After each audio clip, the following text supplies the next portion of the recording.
Él es pedagogo, director de orquesta, artista investigador, ha sido llamado cariñosamente como el médico de los músicos, ¿no? Su metodología de trabajo siempre ha ido enfocada sobre la llamada música, energía, y sin más les dejo con el señor Néstor Eiler.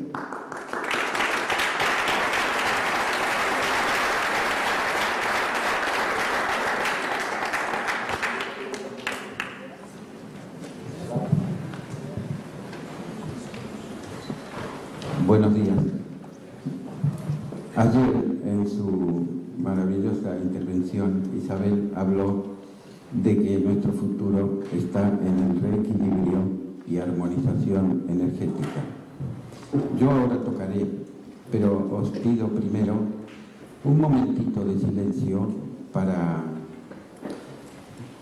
centraros en vosotros mismos y hacer juntos la música que yo toque. Siempre he dicho que el concierto se hace a dos y yo recibo inmediatamente vuestro estado, que quiera compartirlo en forma de comunicación y no de exhibición.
Para mí es un canto de amor.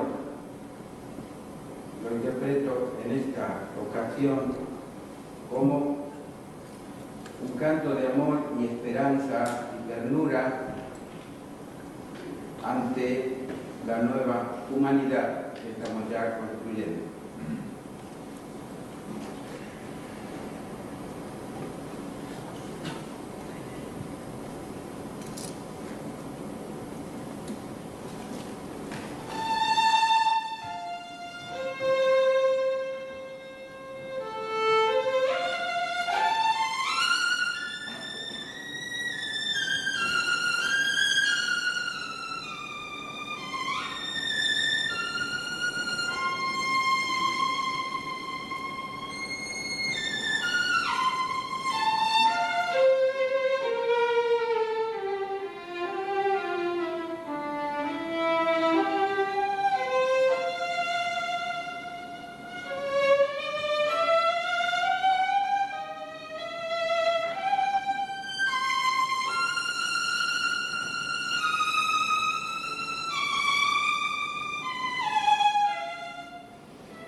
Esto es un ejemplo simple de la posibilidad de activar algo que llamamos energía en el pliegue de mi codo usando mi pensamiento.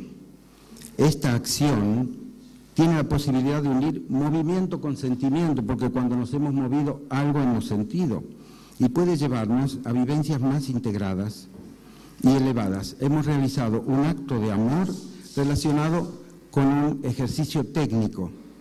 Si imaginamos a todo nuestro ser físico funcionando de esa manera, este es un ejemplo de una articulación, pero imaginaros que tenemos todas nuestras articulaciones abiertas y fluyendo. Eso sería realmente el paraíso, volaríamos. Y eso es posible crear el paraíso en la tierra y en mi tierra interna, que es mi cuerpo. Unificamos de esta manera el físico con el alma, lo cual es el puente imprescindible para comunicarnos con lo espiritual. Y parece que ahora estamos en un buen momento, pues se siente que todos estamos buscando eso. No existe una verdadera discrepancia entre las distintas ramas del saber humano, ni en Oriente ni en Occidente, a pesar de quien se aferra a mantener las barreras que separan y amenazan de muerte a la humanidad. Han existido épocas en que a los seres humanos les ha resultado imposible comprender nada aparte de la materia bruta de la creación. Todavía hoy una buena parte de la humanidad está en ese estado. Siempre me he identificado con la frase de Einstein que decía solo conocer dos cosas infinitas, la estupidez humana y el universo, ya la conocemos. Coincido plenamente con ello, me acuerdo todo el día de ello, pero me pregunto por qué no podemos salir o mitigar su significado. No debemos resignarnos en absoluto, debemos luchar para abrir la conciencia. Como maestro, en las primeras clases que doy a un alumno, le hago pensar en las relaciones planetarias. Por ejemplo, la Luna se mueve alrededor de la Tierra con la Luna se mueve alrededor del Sol, y ahí acababa lo que me enseñaron en la escuela. Pero ahora ya sabemos un poco más, se dice que el Sol gira en torno al núcleo de la Vía Láctea y que tarda 250 millones de años en hacer un año del Sol. Los antiguos maestros de la India, esto que os diré está recogido de libros sobre el hinduismo, pero con el planteo de que las coincidencias con otras religiones, especialmente el cristianismo, son casi totales. Los antiguos maestros decían que el Sol se mueve en torno a una estrella mayor y que tarda 24.000 años en hacer un giro. Y que ese conjunto tiene también otro movimiento en torno a un centro de máxima magnitud, que sería centro del magnetismo universal. Cuando se llegara a la máxima proximidad de ese centro, la influencia en los seres sería tal que al hombre le haría posible comprenderlo todo con facilidad, incluso los misterios del espíritu y de la creación de las fuerzas eléctricas, base de la existencia misma de la vida. Luego, continuando su órbita, al cabo de 12.000 años, el Sol llegaría al otro extremo de lejanía de este centro y traería aparejada para el hombre una disminución de esa capacidad o una pérdida cuando el conjunto se encontrara en la máxima lejanía, pudiendo apreciar solo lo que le rodeara. Él solo creo lo que veo, que es muy común en nuestros días. Sí, una vez vino un alumno y me dijo, mira, yo vengo porque me han hablado de ti, pero no me vengas con cosas raras, yo solo creo lo que veo. Yo le dije, pobrecito, porque eres muy miope y casi ciego, entonces lo que ves es muy poco. Si ahora, ante un nuevo periodo ascendente, vamos hacia un resurgimiento de nuestras capacidades, y si esto se cumple, por fin podríamos decirle a nuestro amigo y colega y violinista Einstein que su juicio con respecto a los hombres no es definitivo. pero también supongo que hay una evolución de base que se va dando a pesar de los vaivenes, y también están los grandes seres iluminados que nos iluminan porque son seres realizados y que no tienen esta condición.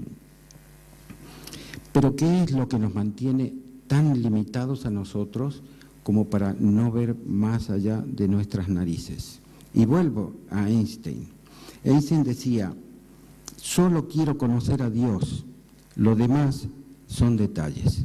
Pero eso me hace reflexionar que también muestra su limitación, es decir, que él todavía no conocía a Dios. Y creo que debemos reflexionar profundamente sobre ello, porque es posible al menos intentarlo.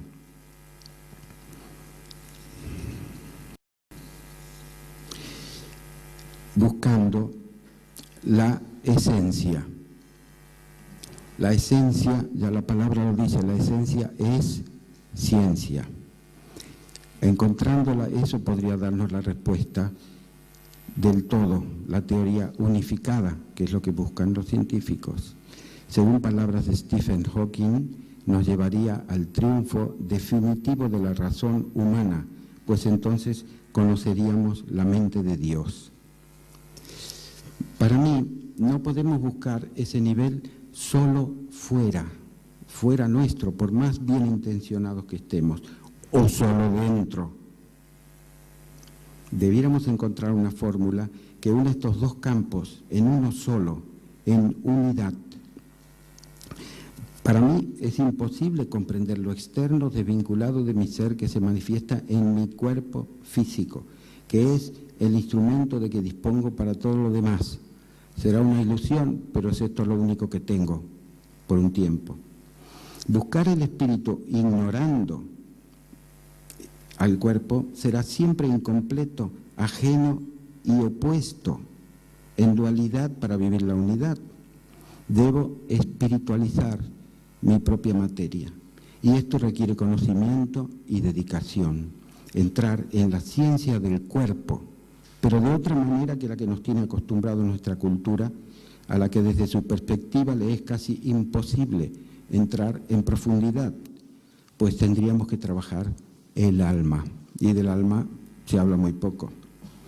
Pero el alma en cada rincón de nuestro cuerpo, en estrecha e indivisible relación con nuestra materia.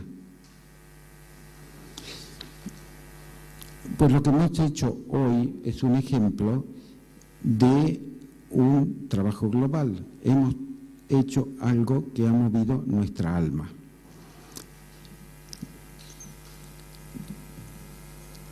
Esto para nosotros se hizo realidad trabajando a fondo y descubriendo posibilidades inagotables a través de ejercicios muy precisos que activan nuestro campo energético y que fueron tomando forma a través de una investigación de más de 45 años.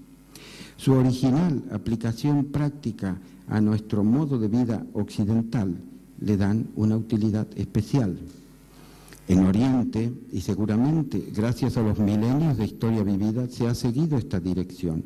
Hoy en día muchísima gente practica yoga, qigong, tai chi, artes marciales, que son disciplinas sumamente beneficiosas para la salud y que en general conllevan normas éticas de mucha sabiduría. Su utilidad está fuera de toda duda, aunque su aplicación en Occidente no es comprendida en general en profundidad, y muchas de ellas han derivado a la categoría de deportes, perdiendo en parte su profundo significado. En nuestra cultura es mucho lo que nos falta, pero naturalmente nos estamos moviendo. Y para mí debemos cambiar nuestra visión. Si estamos hechos a imagen y semejanza de Dios, según nos lo han dicho, podemos creerlo o no creerlo, pero ¿y si fuera así? ¿Y si fuera realmente así? Algo debiera haber en mi cuerpo que como mínimo se le parezca y que además sea sagrado. Generalmente no se nos ocurre considerar esa aseveración a la inversa, que Dios, por consecuencia, debiera ser parecido a mí y que conociéndome más también puedo conocer más a Dios. Pero nos parece mucho más interesante el estudio de lo externo, de lo que nos rodea. Es mucho trabajo meterse dentro del cuerpo. La medicina ya sabe mucho sobre el cuerpo, pero mucho menos sobre el espíritu en el cuerpo. Y por el otro lado, muchos religiosos lo ignoran, porque dicen que como lo mismo nos convertiremos en polvo, dediquémonos mejor al espíritu. Pero creo que es una fórmula que no funciona. Quiero citar el nombre de Thérèse Bros, que fue una investigadora cardióloga en París, jefa de cardiología en la Universidad de París, que habla de una nueva especie humana. Al integrarse el nivel superior, porque hasta todavía hoy en la medicina se consideran los dos niveles, el psíquico y el fisiológico, pero ella hizo muchas investigaciones y dijo que había un tercer nivel, que era el nivel de conciencia igual energía. Define a la conciencia como un vacío cuántico, como última esencia del universo todo. La ciencia ha llegado a la física cuántica, que es muy parecido a lo que experimentan los místicos en su vida anterior. Ayer se dijo que la Tierra era hueca, pues a mí me resulta perfectamente comprensible, pues es que todo es hueco en el universo, ¿no? El átomo sabemos que es espacio, nosotros somos espacio. Y ayer se ha hablado y se comienza a hablar mucho de la zona pineal. A mí yo tengo el mérito, y bueno, es un poco irónico lo que digo, pero he tardado 12 años en llegar a despertar esa zona en mí, porque no sabía, nadie me había dicho, en esa época no se hablaba en absoluto, y a través de ejercicios muy genialmente dirigidos por mi maestra, que se llamó Fedora Averasturi, yo iba sintiendo cómo se iba modificando mi cerebro. Y mi conclusión era, yo decía, es un pequeño universo y es hueco, es decir, es un vacío cuántico. Eso me ha servido prácticamente para trabajarlo como un ejercicio. Bueno, quisiera decir, me estoy saltando cosas, ¿no? Quisiera decir que también el enfoque que me ha guiado desde el inicio es el del sonido. El sonido como manifestación primera de vida. La vibración, la propia energía. Aquí ahora voy a mostraros un mapita que he hecho humildemente para tratar de entender yo qué es lo que hay antes de la vida, que es una pregunta que me he hecho siempre. Si yo estoy vivo, puedo pensar que existe un poder que me ha creado, pero a ese poder no lo conozco, entonces me interesa. Como no lo puedo conocer, entonces, bueno, pues me inventaré soluciones. ¿Puedes poner, por favor, el...? Está. Bueno, muy bien, enseguida. Entonces, esto sería lo de antes de la vida, lo no creado, el no tiempo, el no espacio, lo permanente, lo inmutable, la eternidad, podemos llamarle como queramos. Y yo digo, Dios estaba aburrido un día, porque la eternidad es un poco aburrida, no se puede salir a tomar café ni nada, y dijo, me voy a inventar un juguete. Se inventó la creación. ¿Con qué? ¿Con qué inventó la creación? ¿Cuál es el elemento para jugar? El elemento es la polaridad, es decir, el tic-tac. Allí comienza el tiempo. Y el ladrillo con que construye el universo es el átomo.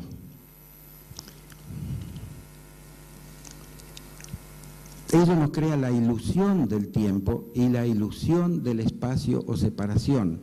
Los físicos amigos me decían, ante mi pregunta de que me hablaran del tiempo, me decían, el tiempo no existe. Y bueno, pero explícame eso que no lo entiendo. Y me decían, mira, tendría que explicártelo con fórmulas, digamos que para ti existe. Y me dejaban igualmente ahí colgado. Yo con esto me puedo explicar lo que es el no tiempo y lo que es nuestra vivencia del tiempo. El átomo es polarizado. El polo positivo es la inteligencia, que nos permitiría discernir la verdad. El polo negativo es la mente de las ideas donde se aloja el ego.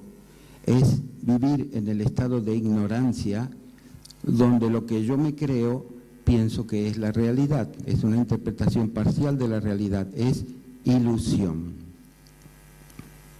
Los antiguos maestros llamaban a los átomos en su conjunto la oscuridad.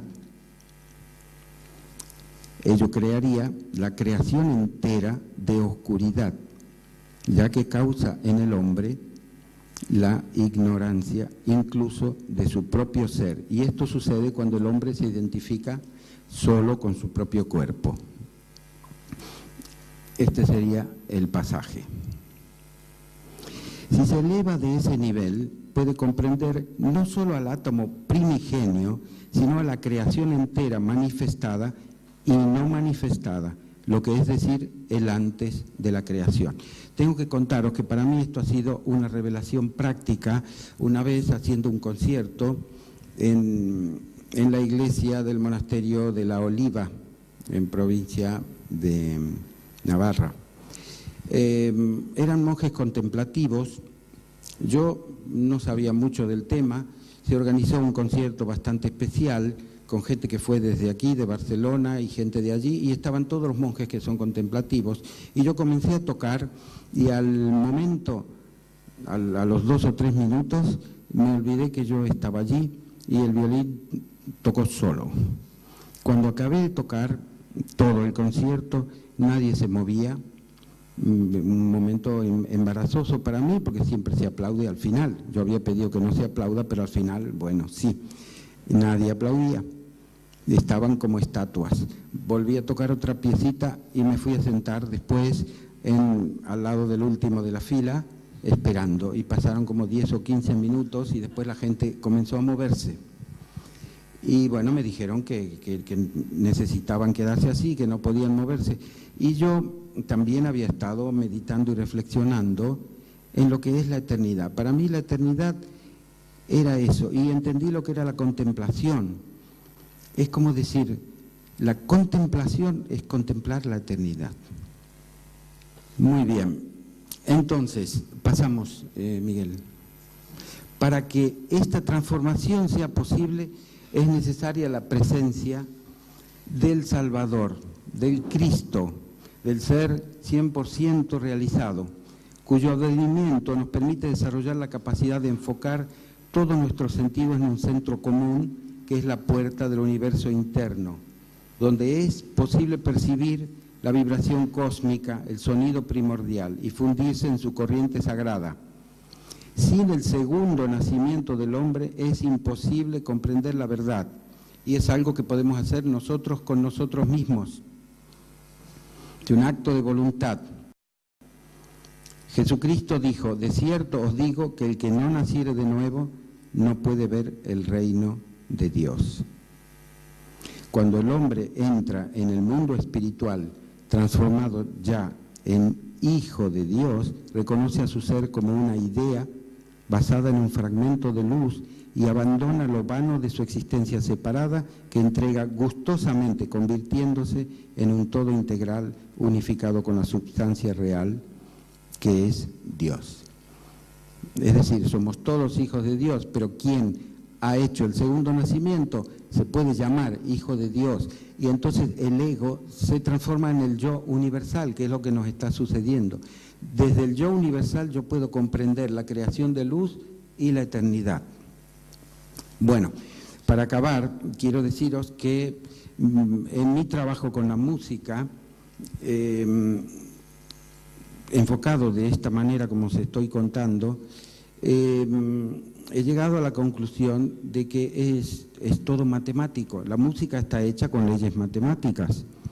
Tenemos al padre de la música que se llamó Juan Sebastián Bach, que era un gran matemático, era un Einstein. Y toda su música puede analizarse matemáticamente, era cabalista. Pero todo lo ofrecía para gloria de Dios, es decir, él estaba en un estado de unidad, es decir, ciencia y espíritu unidos.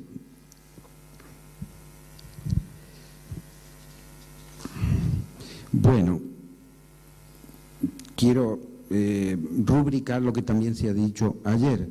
Es imposible separar ciencia de espiritualidad.